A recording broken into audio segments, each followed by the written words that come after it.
स्वागत है आपका के न्यूज में। हुआ आपके साथ विशाल पंडित। रुक करते इस वक्त की सुर्खियों का। ऋषिकेश एम्स के 5वें दीक्षांत समारोह में पहुंचे बीजेपी राष्ट्रीय अध्यक्ष जेपी नड्डा। सीएम धामी भी हुए शामिल, कई योजनाओं का किया लोकार्पण।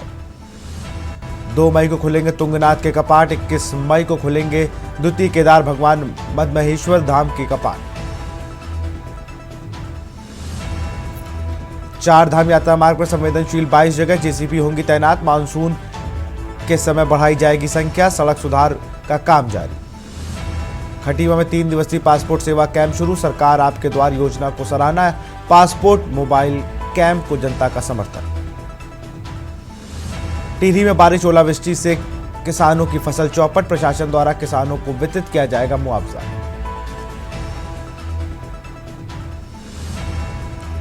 देहरादून में डेंगू की दस्तक, 13 दिन में 15 मरीजों में एलाइजा टेस्ट आया पॉजिटिव, स्वास्थ्य विभाग छिपा रहा आंकड़े।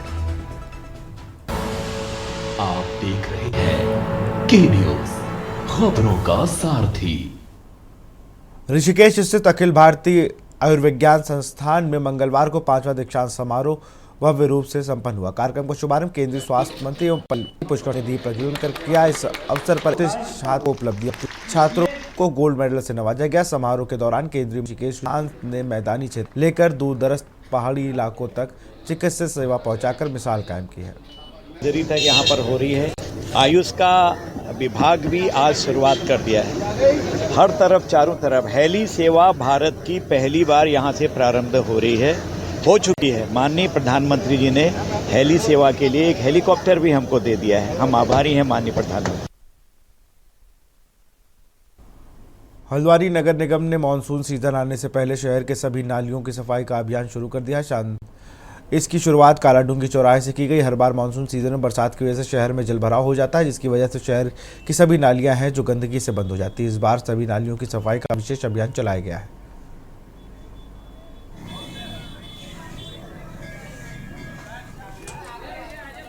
देखिए, अब प्रत्येक वर्ष जैसे ही मानसून आने वाला होता है उससे पूर्व ही तलीझाड़ सफाई का एक प्रचलन नगर निगम के द्वारा से है।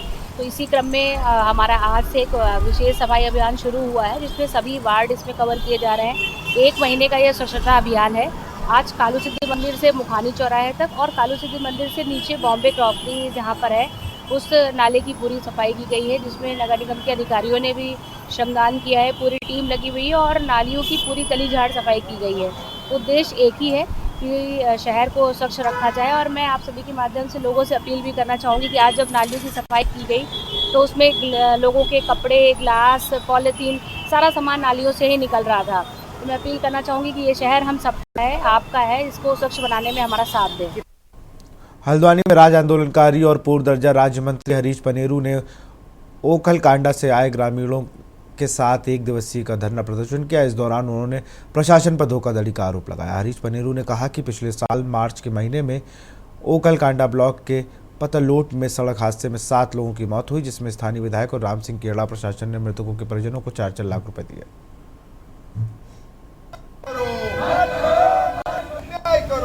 ये पतलोट अनरपा ओखलकांडा ब्लॉक में 5/6/2024 को एक सड़क दुर्घटना हुई थी, जिसमें 5 लोगों की मौके पर और 2 लोगों की हॉस्पिटल में मौत हुई थी।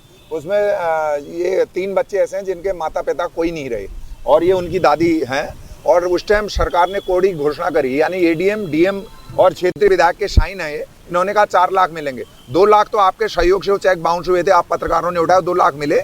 2 लाख अभी तक नहीं मिले। तो इसलिए हम धरने में बैठे हैं। ये फोटोजीबी विधायक जो फोटो खिंचाने के लिए आमा से कहते फोटो खिंचा लो, उनको ये होश होनी चाहिए कि मैंने कोई वादा कर रखा है। ये साइन मेरे नहीं है, ये साइन उनके हैं। तो जब भीमताल को 10 लाख मिल सकते हैं तो ओखलकांडा के लोगों को 10 लाख क्यों नहीं मिल सकते? वो बच्चों को कौन पालेगा? हम ये सवाल लेकर यहाँ धरने पे बैठे हैं और प्रशासन इस मांग को पूरी नहीं करता है तो ये धोखाधड़ी है। धोखाधड़ी का मुकदमा भी इनके ऊपर होना चाहिए, विधायक के ऊपर भी होना चाहिए, ऐसे अधिकारियों पर भी होना चाहिए। और आमा जो है डीएम के साथ उन बच्चों के डीएम के आवास पर धरने पर बैठे। इसको 5 जून को मतलब मेरे बच्चों की दुर्घटना में वो हो गया ना, उस बाद उसी समय पैराजी सब लोग सब इकट्ठे हुए, सब हुआ, सब 3 लाख से आंगन से उठी जिस समय ना। हाँ, बस इनको करा, सब कागज पत्र सब कराए मुआवजा देने को कहा। घर में आए विधायक जी, फोटो खिंचाई, लिखा, सब लिखा जोखा मतलब सब करा, साइन करवाए मेरे से भी, सबके साइन हमारे साइन कराए। उसके बाद 2 लाख रुपए तो 2-2 लाख रुपए तो मतलब दे दिए बच्चों को। बड़ी मुश्किल से आए, 3 महीने बाद धरना दिया। जब लोग सब इन लोगों ने धरना दिया तब आ गए थे, और 2 लाख अब रोक दिए। जनपद उधम सिंह नगर के सीमांत क्षेत्र खटीमा में 3 दिवसीय पासपोर्ट सेवा प्रदान की जा रही है। 15 से 17 अप्रैल 2025 खटीमा उधम सिंह नगर में आयोजित किए जाने वाले कैंप में इस कार्यालय का 7वां प्रयास होगा। पासपोर्ट मोबाइल सेवा द्वारा पासपोर्ट आवेदकों को यह सुविधा सरकार द्वारा मुहैया करवाकर लोगों को सहूलियत देने का कार्य किया जाएगा। आपकी सरकार आपके द्वार, जैसा कि इससे ही आप समझ रहे हैं कि हमारी सरकार जहाँ तक हो सकती है प्रयास कर रही है कि लोगों को सुविधाएं प्रोवाइड कराई जाए। पासपोर्ट के लिए लोग पहले बहुत परेशान होते थे और दूर दराज के लोग जो है जाने में हिच करते थे और जा भी नहीं पाते थे, उनका नंबर नहीं आ पाता था। लेकिन आज हमारी सरकार के द्वारा आप देख रहे हैं कि आपको घर बैठे ये सुविधा उपलब्ध हो रही है। आज आपके खटीमा में 3 दिन का ये कैंप यहाँ लगाया जा रहा है, जिसमें खटीमा की सभी जनता से मैं अपील भी करूँगी कि वो ज़्यादा से ज़्यादा यहाँ ऑनलाइन अपनी अप्लाई करें और पासपोर्ट की सुविधा को यहाँ आप आकर के लें। उत्तराखंड राज्य में हमारे पास एक बड़ा सेंटर है जिसको हम PSK बोलते हैं, वो देहरादून में है। इसके अलावा 6 हमारे और सेंटर हैं जो छोटे सेंटर्स हैं, जिनकी कैपेसिटी बहुत कम होती है। वो अल्मोड़ा, नैनीताल, रूपपुर, रुड़की, श्रीनगर और काठगोदाम में है। पर ऐसा माना जाता था कि इतने सब प्रयासों के बावजूद भी ऐसे आवेदक बच जाते थे जिनको कि इन सेंटर्स पे जाने में असुविधा होती थी।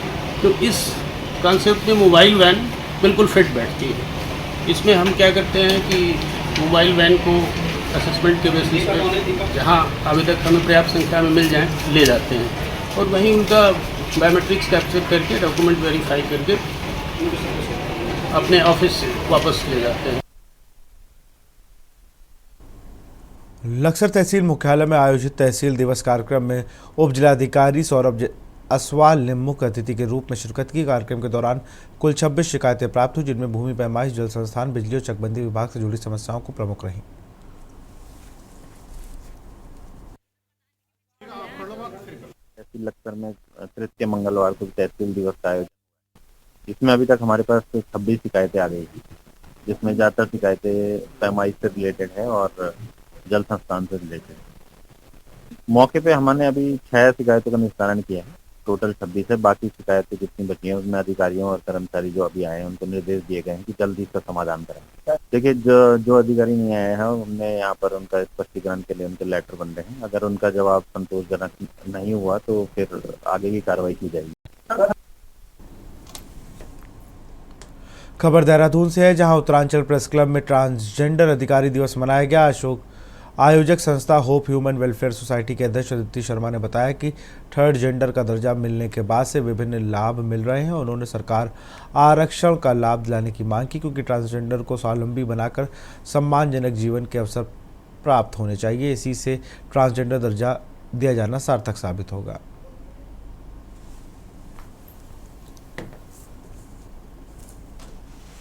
ये जब से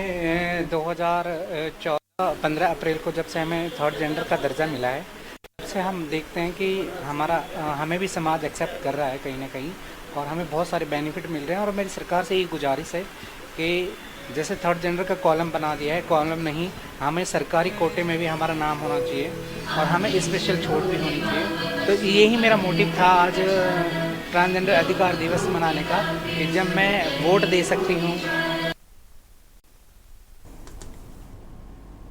रुड़की कांड कोल्हापुर रोड पर एक मेडिकल स्टोर को लाठों से मारपीट घायल कर दिया। पूरी मेडिकल पर लगे सीसी कैमरे में कैद हो गई, जिसको पुलिस सरगर्मी से जांच करने में है। वहीं फिलहाल दोनों लोगों को पुलिस ने हिरासत में लिया है, जबकि एक की सरगर्मी से पुलिस तलाश कर रही है। देखिए, वीडियो जो आपने दिखाया ये कलिया थाना क्षेत्र का है। इसमें एक पक्ष लड़की पक्ष है, जिसके जो भाई अंदर जाके पीट रहे हैं। पुलिस के संज्ञान में मामला है, पुलिस इसमें आगे लीगल कार्रवाई कर रही है। दोनों परिवारों में पहले से ही विवाद चल रहा है। तो जो वीडियो आपने दिखाया इसमें कुछ लोग उस मेडिकल स्टोर में उस व्यक्ति को जाके जो पीट रहे हैं, उस पर पुलिस ने संज्ञान लेकर के आगे लीगल कार्रवाई शुरू कर दी।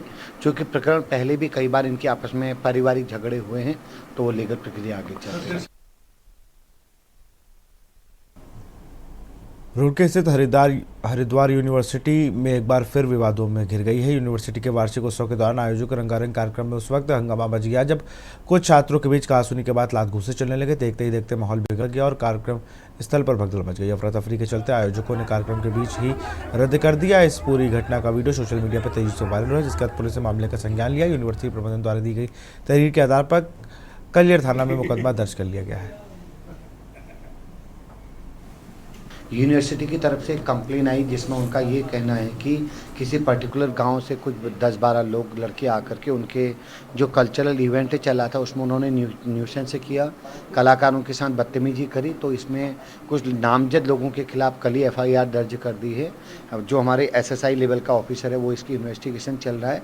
अब इसमें किसके पार्ट में लापरवाही हुई, किसकी क्या भूमिका थी, वो उस हिसाब से आगे कार्रवाई चलेगी। वो लड़के जो हैं वो नियर बाई गांव के बताए जा रहे हैं, जो अंदर घुस के जिन्होंने न्यूसेंस किया है। नैनीताल हाईकोर्ट ने नगर पालिका की विवादित टेंडर प्रक्रिया सुनवाई करते हुए फांसी, गधेरे और 12 पत्थर क्षेत्र में टोल बनवाए जाने की अनुमति दे दी है। कोर्ट ने नैनीताल पुलिस को सख्त निर्देश दिए हैं कि शहर में सड़क किनारे खड़े वाहनों पर कार्रवाई हो और फुटपाथ को फल मुक्त किया जाए। देखिए, एक पिछले हमारी कोर्ट उच्च न्यायालय का आदेश था कि नगर पालिका नए टोल बूथ नहीं बनाएगी कोर्ट की परमिशन के बगैर। दूसरे ऑर्डर में आज कोर्ट ने ऑर्डर दिया कि नगर पालिका 2 टोल बूथ, 12 पत्थर वाला और जो फांसी गधेरा वाले हैं वहां पर नए 2 टोल बूथ बना सकती है। विकासनगर में सरकारी भूमि पर अतिक्रमण हटाने के मामले में हाईकोर्ट ने प्रशासन की बुलडोजर कार्रवाई पर फिलहाल रोक लगा दी है। उर्मिला थापा बनाम सरकार मामले में विकासनगर तहसील क्षेत्र में चल रही कार्रवाई के दौरान अब तक करीब 100 अवैध कब्जों को हटाया गया था, लेकिन इस कार्रवाई को जनप्रतिनिधियों ने आपत्ति जताते हुए आरोप लगाया है कि प्रशासन गरीबों को बिना सुनवाई का मौका दिए कार्रवाई कर रहा है, जबकि रसूखदारों को बख्शा जा रहा है। हाईकोर्ट ने सोमवार को हुई सुनवाई पर इस कार्रवाई पर अग्रिम आदेशों तक रोक लगाते हुए जिला प्रशासन को 21 अप्रैल तक पुनः सर्वे कर रिपोर्ट प्रस्तुत करने के निर्देश दिए हैं। आज हाई कोर्ट में हमारे केस की सुनवाई थी। हमारी केस संख्या 15-077/2022 उर्मिला थापा बनाम रूपा देवी ग्राम पंचायत लक्ष्मीपुर। हमने 2022 में एक पिटीशन दायर की थी जो अतिक्रमण हो रहा है उसके खिलाफ। उसकी आज सुनवाई हुई। माननीय मुख्य न्यायाधीश जी ने बड़े अच्छे से हमारे एडवोकेट MC पंजी और अरुण कुमार शर्मा जी को सुना। खबर देहरादून से, जहां गर्मी का मौसम आते ही डेंगू का खतरा सिर उठाने लगता है। इसे देखते ही नगर निगम एक बार फिर सतर्क हो गया है। नगर निगम मुख्य स्वास्थ्य अधिकारी ने जानकारी दी, डेंगू पर नियंत्रण के इस बार पहले से ही कार्य योजना तैयार कर ली गई थी, जिसके तहत 1 अप्रैल से शहर में फॉगिंग अभियान शुरू कर दिया गया है। थाना पथरी के धनपुरा क्षेत्र में 14/4 की सुबह एक गोदाम में, शटरिंग के एक गोदाम में एक ब्लास्ट की सूचना पुलिस को प्राप्त हुई थी। ये उक्त जो गोदाम है शौकीन पुत्र मुर्तजा का है, जिसमें शटरिंग की सामग्री के साथ साथ पेंट और उसके भी डब्बे रखे थे। ये जो ब्लास्ट था ये थिनर के डब्बे में हुआ था। तत्काल पुलिस बल मौके पर पहुंचा था। उसके बाद BDS की टीम और साथ में हमारी फोरेंसिक टीम भी मौके पे पहुंची थी। उसके बाद संपूर्ण गोदाम क्षेत्र की जब हम लोगों के द्वारा सर्च किया गया तो उसमें जो विस्फोटक अधिनियम के अंतर्गत जो प्रतिबंधित बिना अनुमति के प्रतिबंधित जो पटाखों की। और यहाँ रुकते एक छोटे से ब्रेक के लिए। आप देख रहे हैं के न्यूज़, खबर सारथी। ब्रेक के बाद आपका स्वागत है। हरिद्वार जनपद के पथरी थाना क्षेत्र अंतर्गत ग्राम धनपुरा में सोमवार दोपहर एक शटरिंग गोदाम में जोरदार विस्फोट से क्षेत्र में अफरा तफरी मच गई। धमाके में 2 लोग गंभीर रूप से घायल हो गए, जिन्हें इलाज के लिए अस्पताल में भर्ती कराया गया। SSP के निर्देश पर मौके पर पहुंची पुलिस, FSL और BDS टीम ने जांच में पाया कि गोदाम में थिनर और पेट्रोल के डिब्बे कबाड़ी को बेचे जा रहे थे, जिनमें एक डिब्बा फोड़ते समय विस्फोट हो गया और जाँच में चौंकाने वाला खुलासा हुआ है कि गोदाम में अवैध आतिशबाजी बनने का सामान भी मौजूद था।